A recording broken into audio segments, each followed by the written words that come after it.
Hello friends, எல்லாரும் எப்படி இருக்கீங்க? நல்லா இருக்கீங்களா? ஓகே, இன்றைக்கி நம்ம வீடியோவில் என்ன பார்க்க போகிறோம் அப்படின்னு பார்த்தீங்கன்னா, மோர் மிளகா தாங்க எப்படி செய்யுதுன்னு பார்க்க போகிறோம். அதுக்கு நான் வந்து ஒரு 1/2 லிட்டர் அளவுக்கு தயிர் எடுத்து வச்சுருக்கேன். கூடவே பார்த்தீங்கன்னா ஒரு 400 கிராம் அளவுக்கு பச்சை மிளகா எடுத்து வச்சுருக்கேங்க. இந்த பச்சை மிளகாவை நல்லா வாஷ் பண்ணி எடுத்து வச்சுக்கோங்க. ஏதாவது கொஞ்சம் டேமேஜஸ்லாம் இருந்துச்சு அப்படின்னா அதை எடுத்து வெளியே போட்டுருங்க. நீங்கள் இது மாதிரி குடமிளகா மாதிரி இருக்கும்ல, இந்த மாதிரி மிளகாவும் யூஸ் பண்ணலாம். பட் இது மாதிரி பெரிய குடமிளகா யூஸ் பண்ணும்போது ரொம்ப காரம் அடிக்கும். பட் இது மாதிரி குச்சி குச்சியாக இருக்குது பாருங்கள், நாட்டு மிளகான்னு சொல்லுவாங்க. அது மாதிரி யூஸ் பண்ணும்போது உங்களுக்கு காரம் கம்மியாக இருக்கும். தொட்டு சாப்பிட்றதுக்கு ரொம்ப நல்லாயிருக்கும். காரம் நல்லா பிடிக்குங்கிறப்ப அந்த குடமிளகா மாதிரி இருக்கிறது எடுத்துக்கோங்க. இல்லை எனக்கு காரம் அதிகம் பிடிக்காது, நல்லா அந்த மிளகாவோட டேஸ்ட் மட்டும் இருந்தால் போதும்னு நினைக்கிறவங்க இது மாதிரி மிளகா எடுத்துக்கோங்க. இந்த மிளகாவை வந்து நடுவில் எல்லா பக்கமும் கீரல் போட்டுக்கோங்க. இதில் விதைகள் வந்து கொஞ்சம் கம்மியாக தான் இருக்கும். அதே வந்து அது பெரிய மிளகா இருக்குல்ல, அதில் வந்து குடமிளகாமாக இருக்கிறதுல விதைகள் நிறையா இருக்கும். அதனால தான் அது வந்து ஒரு காரம் வந்து அதிகமாக இருக்குது. இப்போ இதே மாதிரி எல்லா பக்கமும் இது வந்து எல்லா மிளகாலையும் இதே மாதிரி கீரலாக போட்டு எடுத்துகிட்டு வந்துடலாம். மழை காலத்தில் மோர் மிளகா போடக்கூடிய ஒரே ஆள் நானாக தான் இருப்பேன் அப்படின்னு நினைக்கிறேன். ஏன்னா நான் வந்து வெயில் டைமில் போட்டலான்னு சொல்லி ஸ்டார்ட் பண்ணி இதெல்லாமே எடுத்து வச்சேன். கரெக்டாக பார்த்திங்கன்னா இந்த இதெல்லாம் ப்ராசஸ்லாம் பண்ணி முடிக்கும்போது வந்து மழை வந்துருச்சு. இது நாள் வந்து நல்லா வெயில் அடிச்சிச்சு. சரி நம்ம நல்லா ஊற வச்சுட்டு அதுக்கப்புறமா வெயிலில் வச்சிடலாம் அப்படின்னு நினச்சேன். கரெக்டாக மழை ஸ்டார்ட் ஆகிடுச்சு, புயலும் ஸ்டார்ட் ஆகிடுச்சு. நான் இதை காய வச்சு எடுக்கிறதுக்குள்ளே போதும்னு ஆயிடுச்சுங்க. மழை காலத்தில் கூட மோர் மிளகா போட முடியும் அப்படின்னு நிரூபித்த ஆளாக நான் இருப்பேன்னு நினைக்கிறேன். இப்போது 1/2 லிட்டர் தயிரையும் ஒரு பாத்திரத்தில் ஊற்றிட்டு நல்லா இதை பீட் பண்ணிக்கோங்க. கொஞ்சம் கூட கட்டி இல்லாமல் நல்லா பீட் பண்ணி எடுத்துக்கோங்க. இப்போ இது கூட தேவையான அளவுக்கு உப்பையும் சேர்த்துடலாம். பீட் பண்ணுறதுக்கு கல்லுப்பு சேர்த்துக்கோங்க. சேர்த்துட்டு நல்லா ஒரு தடவை பீட் பண்ணிக்கோங்க. இது நல்லா ஒரு 2 நாள் 3 நாள் வந்து நல்லா ஊறும்போது கல்லுப்பு நல்லாவே கரைஞ்சி போயிடும். நீங்கள் பயப்பட தேவையில்ல. இப்போ நம்ம கட் பண்ணி வச்சுருக்க மிளகா எல்லாத்துலேயுமே சேர்த்து அந்த மிளகாலேயே வந்துட்டு மோரை எல்லாத்தையுமே சேர்த்து கலந்து விட்டுறலாம். அதாவது எவ்வளோ ஊற்றணும் அப்படின்னு ஒரு அளவு சொல்லுங்கள் அப்படின்ற மாதிரி எதுவும் நீங்கள் நினைக்க வேண்டாம். நீங்கள் வந்து ஒரு 1/2 லிட்டர் தயிர் எடுத்திருக்கேன். தயிர் நல்ல கெட்டியான தயிராக எடுத்துக்கோங்க. தயிர் அப்படின்னா 400 கிராம் அளவுக்கு மிளகா வந்து சரியாக இருந்துச்சு எனக்கு. அதாவது இந்த தயிரில் வந்து அந்த மிளகாய் எல்லாமே நல்லா மூழ்கி வரணும், அதுதான் கணக்கு, வேறு எதுவும் இல்லைங்க. இதில் வந்து நிறையா ஊற்றணுமா இன்னும் கம்மியாக ஊற்றணுமா அப்படின்லாம் இல்லை. அந்த பச்சை மிளகாவும் தயிரும் ஒன்றோட ஒன்று நல்லா ஊறிட்டுருக்கணும். இங்கே பாருங்கள், இதுவே எனக்கு கொஞ்சம் பத்தாத மாதிரி இருந்துச்சு. இன்னும் கூட கொஞ்சம் தயிர் இருந்தால் கரெக்டாக இருந்திருக்கும் போல் இருக்குது. அதனால் நல்லா நான் பெரட்டி விட்டுட்டேன். ஆக்சுவலாக நல்லா ஊறி வரும்போது எல்லாமே கரெக்டாக தான் இருந்துச்சு. இப்போ ஃபஸ்ட்டு ஊற்றும் போது அது மாதிரி தெரியுது. சரிங்களா? இது மாதிரி நல்லா எல்லா பக்கமும் படமாக பெரட்டி விட்டுக்கோங்க. இடையில ஒரு நாளைக்கு ஒரு 2-3 டைம் நீங்கள் பார்க்கும்போதெல்லாம் நல்லா ஒரு தடவை பெரட்டி விட்டுருங்க. கொஞ்சம் டேமேஜாக இருக்குது, இதை நான் எடுத்துட்றேன். இப்போ இது எல்லாத்தையுமே நல்லா வந்து ஒரு தடவை மிக்ஸ் பண்ணி கொடுத்துட்டு அப்படியே கிட்டத்தட்ட ஒரு 2-3 நாள் ஊறி வரணும். நல்லா ஊறி வரும்போது பார்த்திங்கன்னா கொஞ்சம் வந்து கலர் சேஞ்ச் ஆகும். அடுத்தடுத்த ப்ராசஸ் பண்ணும்போது நமக்கு கலர் அப்படியே சேஞ்ச் ஆகிக்கிட்டே வரும். இதை அப்படியே ஒரு மூடி போட்டு மூடி வச்சிடலாம். அடுத்த நாள் எடுத்து பார்க்குறோம். இடையில நல்லா கலந்து விட்டுட்டேன். அடுத்த நாள் எடுத்து பார்த்தோன்னா நல்லா கலர் கொஞ்சம் லைட்டாக அப்படியே பாருங்கள் பழுத்த மாதிரி ஆயிடுச்சுல, இது மாதிரி தான் ஆகும். இதே மாதிரி பெரட்டி விட்டுக்கலாம். நான் ஆல்ரெடி வந்து ஒரு பேட்ச் போட்டிருந்தேன். அந்த இது வந்து கொஞ்சம் குடமிளகா மாதிரி இருக்க சைஸில் போட்டிருந்தேன். காரம் அதிகமாக இருந்துச்சு, அதனால தான் இந்த தடவை இந்த மிளகா சூஸ் பண்ணியிருக்கேன். நமக்கு கரெக்டாக வருதான்னு எல்லாம் பார்த்துட்டு அப்படியே வீடியோ ஷேர் பண்ணலாம் அப்படின்னு நினச்சி தான் இப்போ 2வது தடவை வீடியோ எடுத்துகிட்ருக்கேன். இப்போது 2 நாள் நல்லா ஊறி வந்துருச்சு. நல்லா 2 நாள் ஊறினதுக்கப்புறமா ஒரு பிளேட்டில் மாற்றிக்கலாம். மினிமம் 1 நாள் ஊறினாலே போதுமானது. பட் 2 நாள் ஊறும்போது நல்லா வந்து அதோட தயிர் மோர் எல்லாமே வந்து நல்லா அந்த மிளகா அப்சர்வ் பண்ணியிருக்கப்போ நமக்கு நல்லா டேஸ்ட்டு நல்லாயிருக்கும். இங்கே பாருங்கள், இது மாதிரி நல்லா பரவலாக இருக்க தட்டை வச்சுக்கோங்க. அந்த தயிர் வந்து அப்படியே இருக்கட்டும். இதை நீங்கள் வீட்டுக்குள்ளேயே வச்சுருங்க.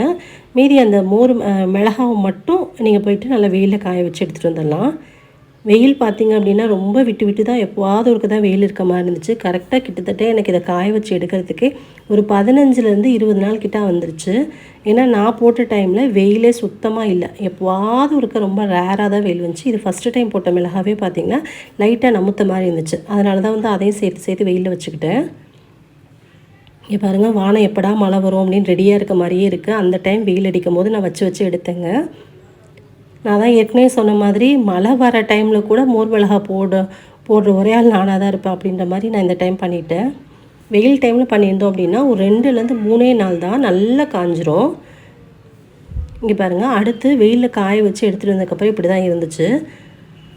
இது வந்து முதல் நாள் 2வது நாள் வெயிலில் காய வைக்கும் போதே எனக்கு இப்படி தான் இருந்துச்சு. இப்போ நீங்கள் வெயிலில் காய வச்சுட்டு இப்போ பகல் பூரா வெயிலில் காயணும். திரும்ப நைட் என்ன பண்ணணும், அந்த மோர் தயிர் இருக்குது பார்த்திங்களா, நம்ம ஏற்கனவே கலந்து வச்சுருக்கோம்ல, அதுக்குள்ளே எடுத்து போட்டு வச்சிடணும்.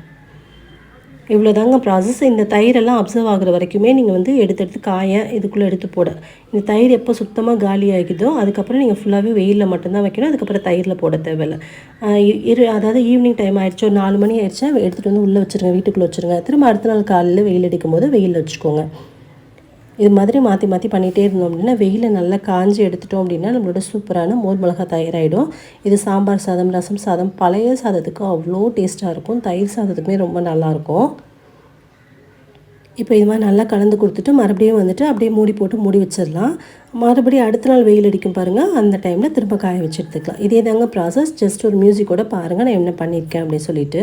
இப்போ மூடி போட்டு வீட்டுக்குள்ளேயே அப்படியே வச்சிட போகிறேன். திரும்ப காலையில் தான் எடுத்து மறுபடியும் வெயிலில் காய வைக்க போகிறேன். காலையில் பார்த்திங்கன்னா தெரியும், நைட் நம்ம ஊற்றி வச்ச மோரில் கொஞ்சம் ஓரளவுக்கு அப்சர்வ் பண்ணியிருக்கோம். காஞ்சிருக்கு இல்லையா, அந்த காஞ்சிருக்க டைமில் அந்த மோரில் ஊற்றும் போது நல்லா அப்சர்வ் பண்ணிடும்.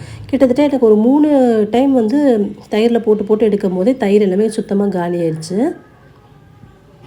இதுக்கடையில் தட்டு ரொம்ப கொஞ்சம் ஒரு மாதிரி ஆயிடுச்சு, தட்டில் இருக்க மோர்லாம் ரொம்ப ஊட்டிட்டு ரொம்ப பிசு பிசுன்னு ஆக ஆரம்பிக்குது அப்படின்னா, இப்போ இதை நான் போகிறது லாஸ்ட் டைம். இதுக்கப்புறம் நான் போடும்போது வந்து தட்டை வந்து சேஞ்ச் பண்ணிடுவேன்.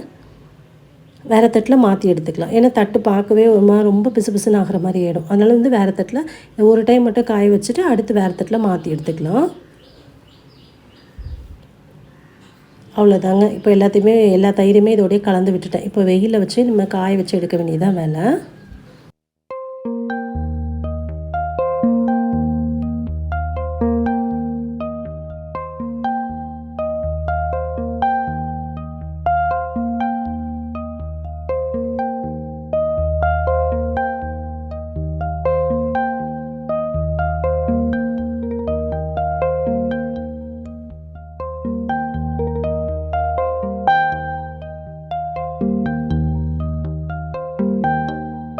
ஃபைனலாக எனக்காக சூரிய பகவான் கண் திறந்துட்டார் அப்படின்னு நினைக்கிறேன்.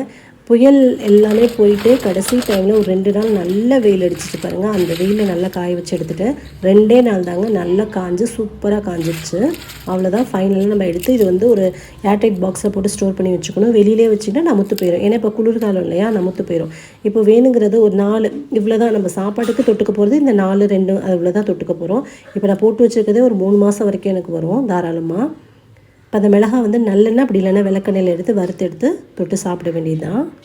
அவ்வளோதாங்க. இந்த போர் மிளகாய் பார்த்தீங்கன்னா தொட்டுக்கிறதுக்கு காய் இல்லாத டைமில் இது மாதிரி செஞ்சு சாப்பிடலாம். ரொம்பவே டேஸ்ட்டு சூப்பராக இருக்கும். உங்களுக்கு இந்த வீடியோ பிடிச்சா வீடியோக்கு லைக் கொடுங்க. உங்கள் ஃப்ரெண்ட்ஸ் அண்ட் ஃபேமிலியோடய ஷேர் பண்ணிக்கோங்க. மறக்காமல் நம்ம சேனலை சப்ஸ்கிரைப் பண்ணிக்கோங்க. வெயில் டைமில் நீங்கள் இந்த மாதிரி போட்டு எடுத்துக்கோங்க.